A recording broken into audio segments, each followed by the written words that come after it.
Good afternoon. Today I want to share with you my leadership utopia. And when I was discussing this with a friend of mine, he was asking, leadership in utopia? Would we even need leadership in utopia? Isn't utopia finally the place and the moment where we can get rid of all of these leaders and live free? Well, I don't know. I think in a utopia there will be humans, hopefully.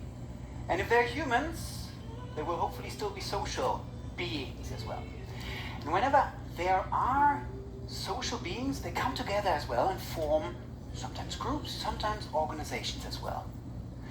And when there are these organizations, then I think the words of Peter Drucker are true. Only three things happen naturally in organizations: friction, confusion, and underperformance. Therefore, you don't need anything, but everything else requires leadership. So I do think also in utopia we should look at a leadership. But the question is, what kind of leadership? Should we look at the hero model of leadership, where the shining star is the ideal person? I don't know. Today I want to explore with you a different kind of leadership. And for this, I want you to do a little thought experiment. Think about the best leader you have ever worked with. Take a couple of seconds. Think about that person. What did he or she do, say, and so on? Now, all of you will have experienced other people, but I would dare to say, I don't think you will have things like, well, you know, the way that person yelled at me in the morning, that was excellent. That was just brilliant, the way, and I wanted always say, well, probably not. Probably that person would have done different things. And I want to explore that together with you.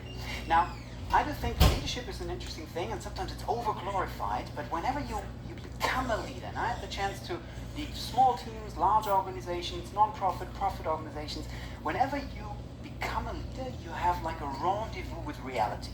Leadership is a bit like parenting. Right? You have all these visions and ideas what you will do, and then you're in the moment, and then what I would call the leadership problem formula comes in.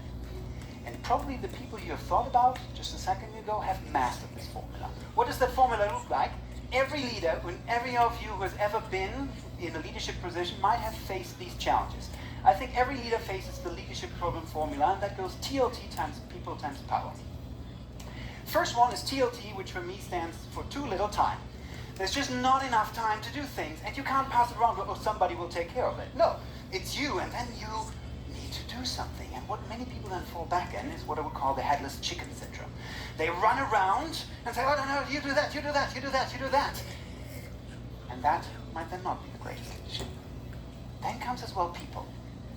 All leaders have to deal with people. And for me, I'm always reminded of my very first official leadership position, more than 10 years ago.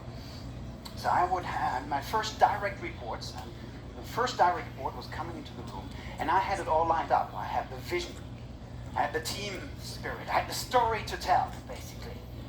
And that was a very assertive young gentleman who came to me and said, Lars, that's all nice, but I have a question for you. Actually, I studied the email policy of the company.